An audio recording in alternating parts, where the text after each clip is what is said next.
Hi everyone, welcome to Tales of Dread. I was traveling alone to my in-laws' home late at night on a gravel road.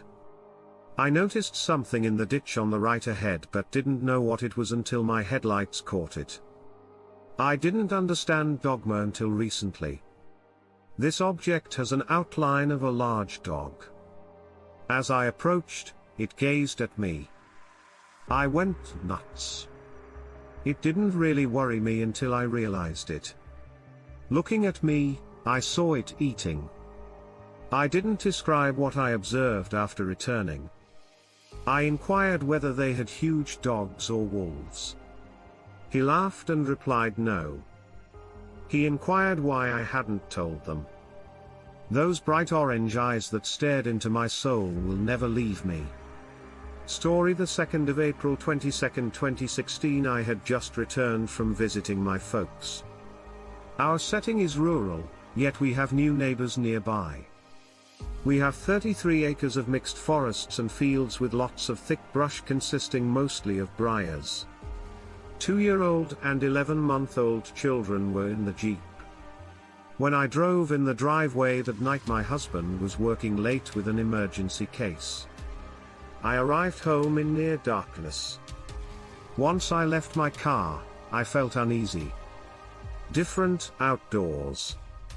We have papers and crickets that would ordinarily be noisy. Even the birds are generally chirping until an hour or more beyond dark. No sound this time. Evening was warm. My unease should have prompted a peeper chorus. I wanted to bring the kids home but didn't want to leave R.J. in the vehicle alone for a minute as I usually do. He and our sleeping elder daughter are too heavy for me to hold both at the same time. That night, I scooped them both, one in each arm, after locating my front door keys, and carried them both. I used the automatic garage door. When I reached the top of the steps and arrived on the front porch, the opener didn't work, so I set Angelina down to open the door. As soon as I turned to the front door, a sound to my left pierced my recollection. It began softly and became louder. It was low-toned and quite guttural and was furious in nature. It was unlike anything I'd heard, yet it sounded canine after an hour of animal growls. 10-second grumble. I fumbled the keys out of fear. It seemed like an 80s horror movie. I feared death. I thought the noisemaker would pounce on me and the kids any second. The roar came from my left. I was afraid of what I might see. It sounded close or above my head. My porch continues 5 feet to the left, and off the porch is the front of the house, 35 yards of lawn to the tree line, and a 2-foot-tall grass field opposite that. There's also a shed between our porch and the tree line. So I presume it was standing around the corner of the house. I'd never been so scared until the growl became into audible words uttered in a deep, gruff tone with a harsh echo. I heard "you can't enter." The only word I'm sure of is the first "you," since the growl transitioned to English and sounded more like "you." I was crying and dropping keys. Finally, I obtained the appropriate key, and opened the door. I regrettably kicked my daughter through the door. She looked unaware of what had just happened. I slammed the door shut and never peeked. I didn't hear anything else that night. I informed my spouse and his pal. So I never saw what scared me since I couldn't look, but I've had 2 days to ponder about it and speak to my husband, who has listened to every episode of Dogman Encounters with Vic. The non-human sound appeared amped up since it was so loud. It wasn't loud, but it was unnatural. Heightened silence before it led me to this conclusion.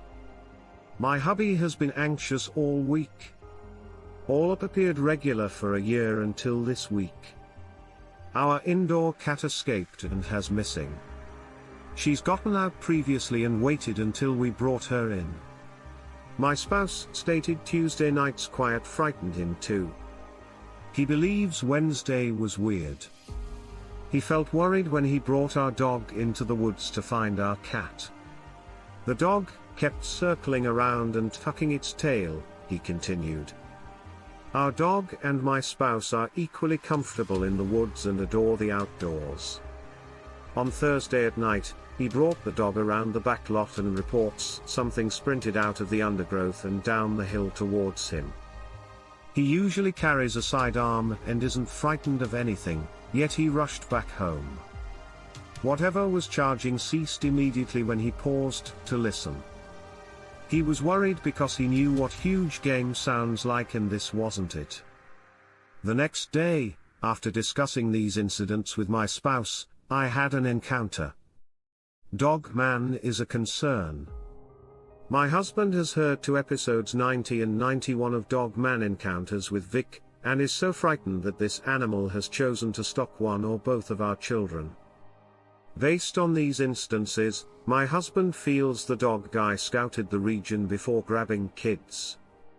He stated it was doing that or waiting for me to leave one of the kids in the car.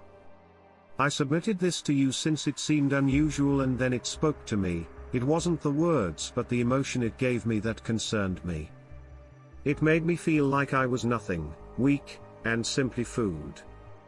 I thought it said can't get in your head.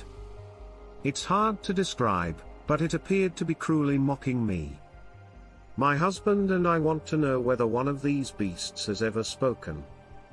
Instinct and earlier experiences told us it was a Dogman narrative 3. John Irwin was going on a desolate woodland path when he approached the Mullica River. His headlights illuminated a big, black figure approaching onto the road from the trees. The guy blocked the road as he approached. Irwin stopped to avoid hitting the animal. The 6-foot-tall creature had wet, matted black fur. It looked to have just 2 massive hind legs. The creature's fiery eyes pierced through the car's glass. It stood for a few moments and then continued across the road, walking upright like a human in a robot-like fashion. Story: the 4th of June 1st, 2017. I was walking my dog through the hiking trails behind my town's high school late one night. He kept trying to stop and whimpering, which was strange because he is normally a very brave dog. After 10 minutes, I heard crashing branches. Fearful, I turned around and walked back. I could tell that something was following me. After a minute of stillness, this animal jumped in front of me across the path. It had long black hair and was massive, not a bear but a really muscular, gigantic wolf. After witnessing this, I grabbed my dog and ran off the route. Since it was summer vacation, I was at home watching TV and became bored, so I walked outside to feed my hens worms and snails. Before I go into more detail, I should explain where I live. I had 5 or 7 chickens at the time and hadn't expanded the coop. It was a tiny enclosure attached to 2 sides of the wooden chicken coop. The only ways inside the coop are the trapdoor and 3 windows. 2 windows flank the entryway. Large window number 3. All the traps may be closed. 7 acres of woods we call the back pasture are a favorite deer habitat. I don't know how the wild boar got there either. We had been experiencing issues with poachers for a long given the abundance of deer in the woods. Poachers put up motion-activated trail cameras. An old rusted deer stand was on a tree, and the tree had grown around it. Beyond our acres of woods, there's a vast cornfield owned by our neighbors, and beyond that is a forest. I don't know what's beyond that field. Never. I went outdoors to do something with my hens and had taken along a bucket of maize for feeding the deer later. I observed a doe in thick grass as I left my home. I believed it was asleep since it didn't move. I decided to sneak up on a deer and take its photo to show my mum when she came home from work. I crept as quietly as possible across the deer's yard. Our clearing has a cedar-filled burn pit.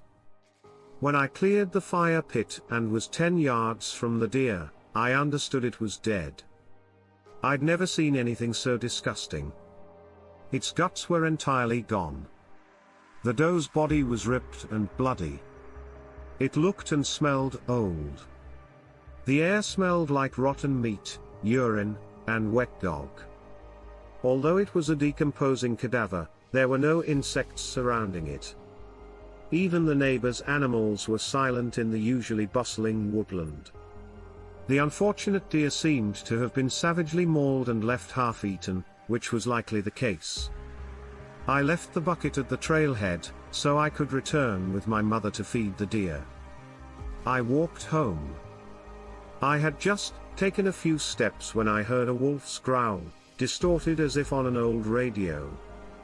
Against my better judgment, I turned around and saw a huge wolf. It was black and matted on all fours. Its face was what you'd expect a wolf to look like, although it was broad and the muzzle seemed a little short, although the way it was curling its lips made the snout look long. Its eyes were yellow, but not a bright yellow like a flower or the sun, but a dim, deep amber red yellow, if that makes sense. It has clipped ears like a Doberman pinscher and long front legs like a bodybuilder. Its paws looked like giant hands with extended claws. It stood up and I heard a horrible snap. It sounded like the sound of popping joints, but it appeared magnified as if it were being played via a microphone. Its physique seemed roided up. It was so large, I couldn't see a tail, and it towered over me despite being 10 meters away. I was about 5 foot 4 inches at the time, and I came nowhere close to its height. Its ears nearly reached a young cedar's crown. It howled and charged me, so I did the only thing I knew to do. Fear and adrenaline fueled, I ran. I recall cleaning my yard in what seemed like hours, but was really just seconds, then closing all the doors and windows. As I calmed down, I recognized that if it had meant to kill me, it would have, and that what I had experienced was a bluff charge, usual among predators in the wild. Even though this happened almost 2 years ago, it still terrifies me. The deer was gone the following day, and I've been wary of those woods ever since, only entering in broad daylight when necessary and always armed. I can't claim I've ceased feeling anything following the experience. Although I only experienced nightmares for a month following that day. In June, nothing much happened again until 2 months ago, when I was up late playing on the internet and heard something moving on the porch. When I switched on the light, I saw the form of something large disappearing behind my home. Rarely, too. I went into the woods after the first encounter when I was helping my mother clear brush from the hunting clearing. I was walking the trail to get the mower when I heard bipedal footsteps following me off to my side. They stopped wherever I stopped and I eventually ran out of the woods and haven't been back since. I asked my late grandmother about the creature I had seen and she told me about the wolf-head man. My history instructor later told me that my home was constructed on tribal burial ground, so I've been wondering whether it had a role. I hadn't heard of the wolf-head guy before, said she. When I witnessed reliable eyewitness testimonies, this information made me feel better. Everyone claimed I was foolish, insane, or a liar when I told them before. Undoubtedly. Not dumb. I'm neither crazy nor a liar.